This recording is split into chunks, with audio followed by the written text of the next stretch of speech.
They thought they could humiliate Canada in public. Instead, they handed Mark Carney the one thing every strong leader needs in a crisis: a perfect villain, a clear fight, and a country suddenly ready to stand with him. Because the moment top US voices started talking like Canada was supposed to be grateful, obedient, and quiet, the whole game changed. Let's be honest, there are political attacks, and then there are moments that expose how people really see your country. And what just happened between top US officials in Canada was one of those moments. Because this was not just a disagreement, not just a trade spat, not just another round of chest thumping from Washington. This felt like a test of whether Canada would flinch, a test of whether our leaders would soften their words, lower their eyes, and act like our sovereignty is negotiable as long as the pressure is strong enough. And here's what makes this story so important. Mark Carney didn't play that game. He didn't panic, he didn't grovel, he didn't come out sounding desperate to calm everybody down. He did something much more dangerous for his opponents. He made Canada sound like a country that actually remembers what it is. Not some made-for-TV meltdown, calm refusal. And once you see that, the whole story looks different. This is not a story about Carney getting attacked and then merely responding. This is a story about several American power centers revealing their attitude toward Canada and accidentally making Carney stronger. That's the real twist, because the more they pushed, the more they clarified the stakes. And the stakes are bigger than one speech, one tariff threat, or one ugly quote. This is about whether Canada is treated like a partner or like a dependent that should know its place. And once that line gets crossed, people notice. Now, here's where things really started to boil. At Davos, Carney delivered a speech that landed because it said out loud when a lot of countries have been quietly thinking. The old international order is breaking, and powerful states are increasingly using trade, leverage, and economic dependence. Sea like weapons. Reuters reported that he openly pushed back against tariffs and against coercive economics tied to U.S. pressure over Greenland, while framing Canada as part of a broader group of middle powers that need to act together. That line of argument matters, because Carney wasn't just talking about one insult or one bad headline. He was describing a world where countries like Canada can't afford to drift along pretending everything is normal, while bigger powers rewrite the rules in real time. That's a serious message. And it's also a very Canadian message when delivered properly. Not hysterical, not theatrical, just firm. We see what's happening, we know what's changing, and we are not volunteering to become collateral damage. But then came the response from the American side. And this is where the tone shifted from aggressive to revealing. Trump publicly chided Carney after Davos and said Canada should be grateful, later going even further with that now infamous claim that Canada lives because of the United States. Reuters, PBS, and other outlets all captured the same basic escalation. Carney questioned coercive great power politics, and Trump answered by framing Canada as dependent and subordinate. Read that again. Not, we disagree with Canada. Not, we want a better deal. Not even the usual hardball between allies. The message was, you exist because of us. That is not a negotiating position. That is a worldview. And once that worldview is exposed, a lot of Canadians stop hearing it as politics and start hearing it as contempt. That's why this blew up. Because if you're Canadian, you can disagree about parties, leaders, budgets, taxes, pipelines, military spending, all of it. But the second somebody from outside starts acting like Canada survives on permission from Washington, the argument changes. Now it becomes personal. Now it becomes national. Now it becomes identity. And Carney understood that immediately. This is where a weaker leader makes a fatal mistake. A weaker leader tries to sound reasonable in the shallowest possible sense. They water everything down. They start performing caution. They act like the real danger is offending the people who just insulted the country. Carney didn't do that. Instead, he answered with one of the strongest lines any Canadian Prime Minister could deliver in that moment. Canada doesn't live because of the United States. Canada thrives because we are Canadian. That line was widely reported after his response in Quebec City. And it worked because it did two things at once. It rejected the insult directly, and it reframed Canada not as a fragile junior partner, but as a country with its own source of strength. That is why this landed, because it didn't sound like a panicked comeback. It sounded like a reset, and that reset matters politically. The U.S. side may have thought public pressure would make Carney smaller, more cautious, more isolated.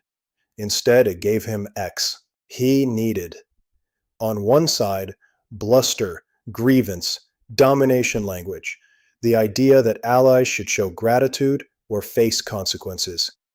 On the other side, discipline, sovereignty, coalition building, and the argument that Canada should not organize its future around fear.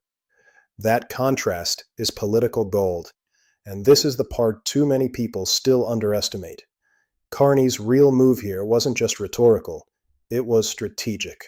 Because once you accept that the world has changed, you stop treating every conflict with Washington as a temporary misunderstanding. You start building alternatives. That's why Reuters later tied Carney's approach to a broader push to reduce over-reliance on the United States by deepening ties with other countries and with other middle powers, including new cooperation with the Nordics and efforts to strengthen trade and strategic links elsewhere. That is the bigger story under the headline. This is not just Carney winning a media cycle. This is Carney trying to reposition Canada for a world where American volatility is no longer an exception. And let's be blunt, that is exactly what frustrates his opponents. Because pressure works best when the target believes they have nowhere else to go. If Canada believes its prosperity, security, and global relevance all depend on never upsetting Washington, then threats work. Tariffs work. Humiliation works. Alding works. The whole machinery works. But if Canada starts acting like a sovereign country with options, then suddenly the pressure has limits. Suddenly every attack creates resistance instead of compliance. Suddenly, every insult becomes an advertisement for diversification. That's the nightmare scenario for anyone trying to bully an ally. And politically, this may be one of the smartest frames Carney has found. He doesn't need to convince Canadians that the world is ideal. He just needs to convince them that pretending it's still normal is dangerous. That's a much easier case to make when powerful Americans keep proving the point for him. Every sneer helps him. Every threat helps him. Every be grateful style remark helps him. Because every time they overplay their hand, they make his warning look less theoretical and more obvious. And this is where the emotional core of the story really comes in. A lot of Canadians have spent years hearing that our safest move is to avoid friction, keep things smooth, never get too direct, never sound too assertive around the United States. There's a deeply embedded instinct here. Don't provoke, don't escalate, don't make it worse. Usually that instinct comes from realism, sometimes even wisdom, but there are moments when that instinct turns into submission without people realizing it. And once a line has been crossed, keeping the peace can become another name for accepting disrespect. That's what makes this moment different. Carney's response gave people another option. Not reckless anti-Americanism, not empty flag-waving, not fantasy. Something more mature than that. Stand your ground, tell the truth, build leverage, protect the country, and stop acting like sovereignty has to be whispered apologetically. That is why the attacks backfired. Reuters even noted that Trump's renewed verbal attacks appeared to rally Canadians around Carney, with his response earning unusually strong public resonance after Davos. And honestly, of course they did. because there is something almost comically self-defeating about trying to intimidate Canada by speaking about it like a possession. It's the one tone most likely to unite people who otherwise agree on very little. And let's talk about the phrase Carney frustrates them, because that's actually the perfect way to describe what happened. He frustrates them because he doesn't give them the reaction they want. He doesn't collapse.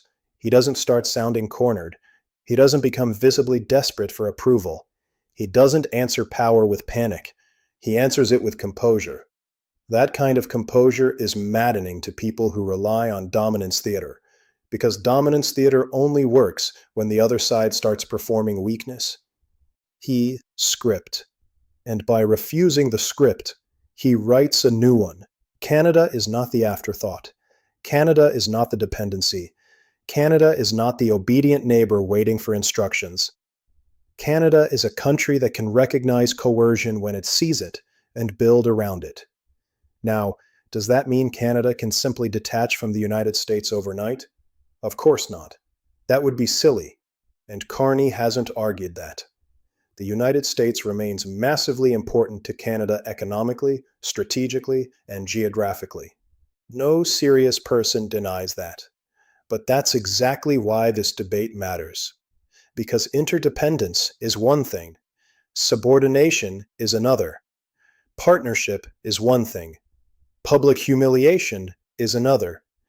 And if your entire strategy depends on pretending those are the same, you are setting your country up to be handled, not respected. That's the choice Carney is trying to force into the open. Not whether Canada should work with the U.S. Obviously it should. The real question is whether Canada approaches that relationship from confidence or fear. And that may end up defining this entire era of Canadian politics. Because the old comfort zone is gone. You can feel it. People can feel it.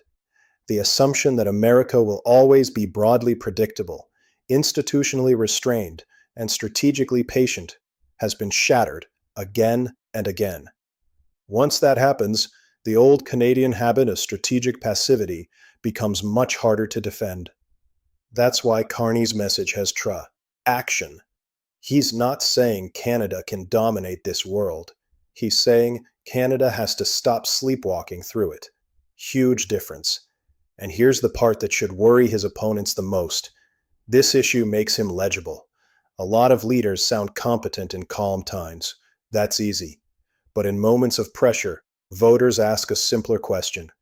Who looks like they understand the danger? Who looks like they can take a hit? Who looks like they actually know what country they're leading? And in this clash, Carney looked like the adult in the room. Not because he shouted louder, because he stayed anchored. That matters. Especially when the opposing side keeps drifting into language that sounds less like alliance management and more like imperial entitlement. And if they keep doing it, they may keep manufacturing the exact thing they don't want. A more independent, more defiant, more strategically awake Canada. So yes, top U.S. officials and voices came after Canada.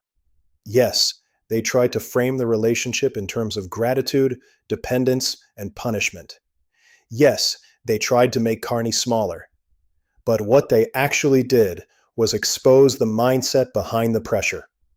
And once Canadians saw that, Carney didn't need to overperform. He just needed to stand there and name it. That was enough. Because sometimes leadership is not about inventing a new emotion.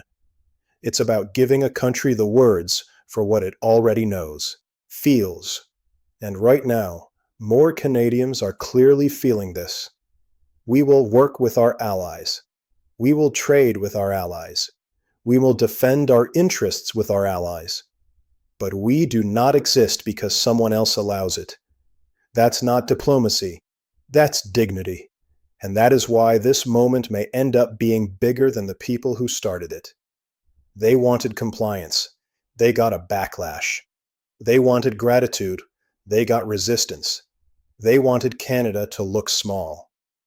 Instead, they made Mark Carney look like the one leader in the room who understood exactly what this fight was really about. And if they still don't understand why that frustrates them so much, it's simple. Because every time they attack Canada like it's supposed to submit, they remind Canadians why a steady, sovereign, clear-eyed leader suddenly matters more than ever. If you think Canada should never have to apologize for acting like a real country, hit like, subscribe, and tell me in the comments, did Washington just underestimate how far Canadians will go to defend their sovereignty?